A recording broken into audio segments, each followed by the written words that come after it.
Antibodies, ANCAs, that produce a cytoplasmic, C-ANCA, or paranuclear, P-ANCA, staining pattern and are known to play a role in some vasculitides. This type of RPGN may be a component of a systemic vasculitis such as granulomatosis with polyangiitis, formerly called Wegener granulomatosis, or microscopic polyangiitis. In many cases, however, Pasci immune crescentic glomerulonephritis is limited to the kidneys and hence idiopathic. More than 90% of such idiopathic cases have CANCAs, now called PR3-ANCA because the antibodies are specific for the neutrophil granule protein proteinase 3, or PANCAs, now called MPO-ANCA, indicating reactive ITY with neutrophil myeloperoxidase, in the serum.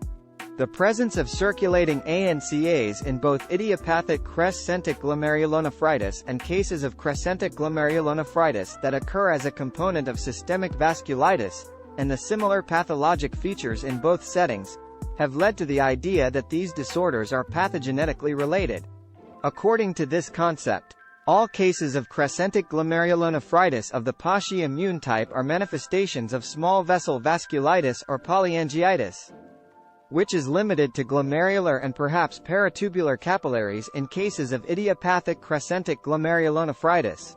ANCAs have proved to be invaluable as a highly sensitive diagnostic marker for Pasci immune crescentic glomerulonephritis, but proof of their role as a direct cause of this glomerulonephritis has been elusive.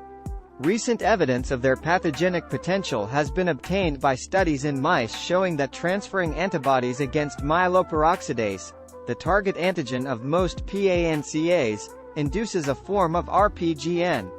To summarize, about 1/5 of patients with RPGN have anti-GBM antibody-mediated glomerulonephritis without lung involvement. Another 1/4 have immune complex-mediated crescentic glomerulonephritis, and the remainder are of the Pasci immune type. Morphology. The kidneys are enlarged and pale, often with petechial hemorrhages on the cortical surfaces. Depending on the underlying cause, the glomeruli often show focal and segmental necrosis, and variably show diffuse or focal endothelial proliferation, and mesangial proliferation. Segmental glomerular necrosis and distinctive crescents adjacent to glomerular segments uninvolved by inflammatory or proliferative changes is the feature most typical of Pasci immune RPGN. Crescents are formed by proliferation of glomerular epithelial cells and by migration of monocytes and macrophages into the urinary space. Neutrophils and lymphocytes may be present. The crescents may obliterate the urinary space and compress the glomerular tuft. Fibrin strands are frequently prominent between the cellular layers in the crescents.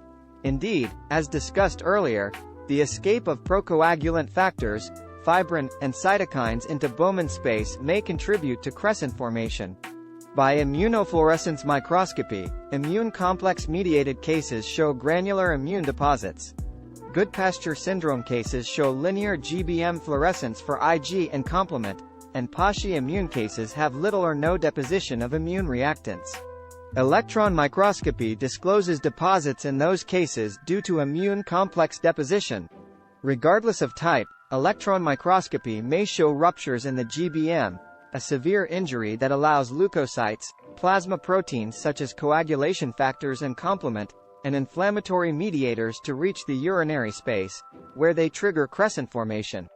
In time, most crescents undergo organization and foci of segmental necrosis resolve as segmental scars, a type of segmental sclerosis, but restoration of normal glomerular architecture may be achieved with early aggressive therapy. Clinical features.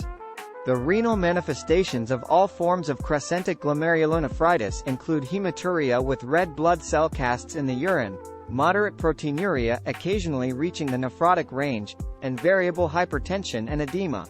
In Goodpasture syndrome, the course may be dominated by recurrent hemoptysis or even life-threatening pulmonary hemorrhage. Serum analyses for anti-GBM antibodies, antinuclear antibodies, and ANCAs are helpful in the diagnosis of specific subtypes.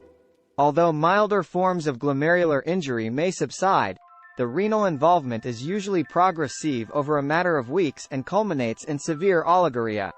Recovery of renal function may follow early intensive plasmapheresis, plasma exchange, combined with steroids and cytotoxic agents in Goodpasture syndrome. This therapy can reverse both pulmonary hemorrhage and renal failure. Other forms of RPGN also respond well to steroids and cytotoxic agents. However, despite therapy, many patients eventually require chronic dialysis or transplantation, particularly if the disease is discovered at a late stage. Key concepts. The nephritic syndrome. The nephritic syndrome is characterized by hematuria, oliguria with azotemia, proteinuria, and hypertension. The most common causes are immunologically mediated glomerular injury. Lesions are characterized by proliferative changes and leukocyte infiltration. Acute post-infectious glomerulonephritis typically occurs after streptococcal infection in children and young adults, but may occur following infection with many other organisms. It is caused by deposition of immune complexes, mainly in the subepithelial spaces, with abundant neutrophils and proliferation of glomerular cells. Most affected children recover. The prognosis is worse in adults. RPGN is a clinical entity with features of the nephritic syndrome and rapid loss of renal function.